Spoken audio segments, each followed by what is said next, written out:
Magarsaa Galaanaan jedhama. Asuma Finfinnee irraa Magarsaa Galaanaan jedhama. Gumii balal marsaa kurnaffaa irratti argamu kootti baay'een galateeffadha. Yaa'u birmadummaa Itoophiyaa fi keessatti gaheen Oromoo tiksuu keessatti gaheen Oromoon ani jalqaba irraa kaasee mata duree Oromoon Itoophiyaadha. Itoophiyaan Oromoodha kan jedhuun qaba jechuudha. Kuni garaa waan adda addaa qabu miti. Sa'aatii muraasa keessatti shoora Oromoon birmadummaa Itoophiyaa tiksuu keessatti qabu ibsuun dadhabame illee Itoophiyaan mataan isheeyyuu lafee fi dhiiga Oromootiin ijaaramtee dheetan jara sarara jechuudha. Kun immoo Adwaan ragaa bahaa Maacoon ragaa bahaa iddoo hundattuu kana ragaa hin baha jechuudha. Garuu immoo kun maaliif seenessuu biyya kanaa keessatti dhabe kan jedhu hayyoonni baay'een yaada baay'ee kaasu. Oromoon seenaasaa afoolaan ta'e malee karaa iskiriptii qabuun karaa barreeffamaan darbee walitti dabarsaa deemuu irratti baay'ee rakkisaadha jechuudha. Kaaba Itoophiyaa keessatti iskiriptii waan qabaniif namuu mootiin guyyaa hojii mootii guyyaa barreessaa oolee isuma seenaa godha jechuudha. Hojii guyyaa nama dhuunfaa seenaa mataa isaanii godhanii barreessanii deemu. Garuu immoo nuti afoolaan darbee waan dhufeef kana seenessinee ormis akka beeku unis akka beeknu gochuu irratti rakkoo qabna akka kana. Egaa dhaloonni qubee kana banneenne amma fooyya'insa argate obbo Taaboor fa'aas hayyoonni keenya kunniinis akkasittiin itti deemaa turan waan ta'eef kanadha jechuudha. Birmadummaa biyya kanaa keessatti Itoophiyaa Oromoon maal gumaache yoom gumaache kan jedhu ifadha. Ammallee maal gumaache kan jedhu ifadha jechuudha. Rakkoon garuu nama cimaa keenya ormaaf kennina nutti baay'ee. Kun saayikolojiin irratti hojjetamedhas unis immoo tolennee kan fudhanneera jechuudha. Hooggantoota biyya kanaa yoo Mallas Zeenaa fi Hayilamaariyaam Dassaalany yoo ta'e maleessa kunniin dhiiga Oromoo qabu.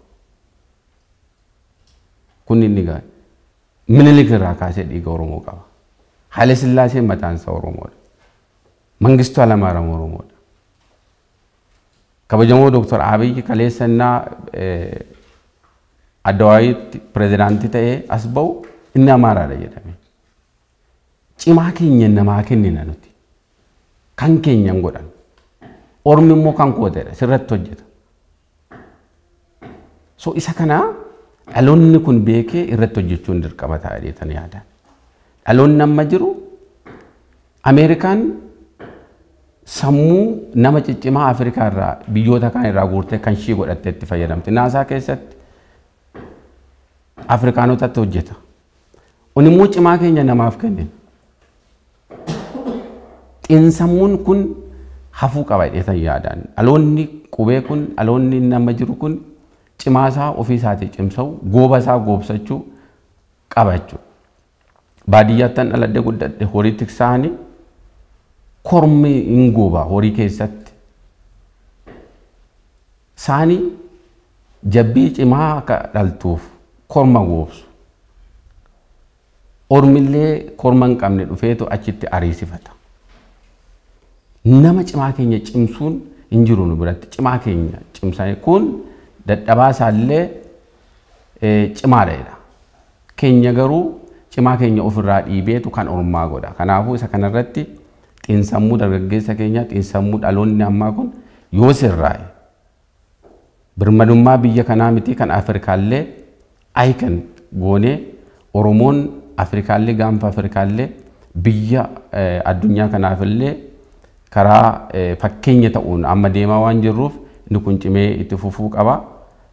Gahee biyya kana keenyatti shoora biyya kana keessatti taphannullee haala ammaatiin yoo deemne dhugaa dubbachuudhaaf wanta gaariitu jira.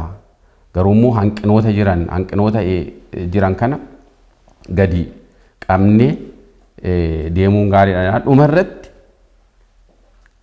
kufaatii yeroo deebi'amee akkuma Botaabor gana kaasan kufaatii yeroo Minilik kufne sana faarsaa deemuun mataan isaallee waan nu baasu natti hin fakkaatu jechuudha.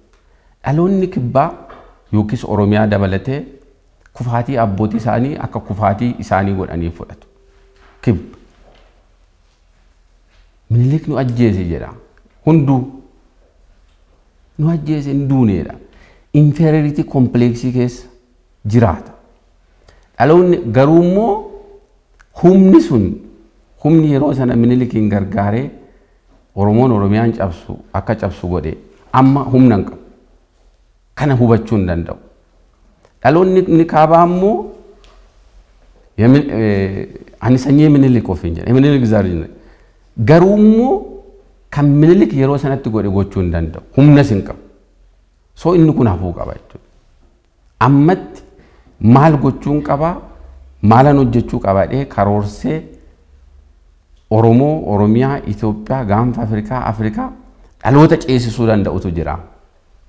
Inferiority complex sana keessaa miira gadaantummaa keessaa yoo baan Afrikaallee icon ta'uu dandeenya. Dhaloota cimaa qabna, hoogganaa cimaa qabna jedheetan goolamuu barbaada jechuudha.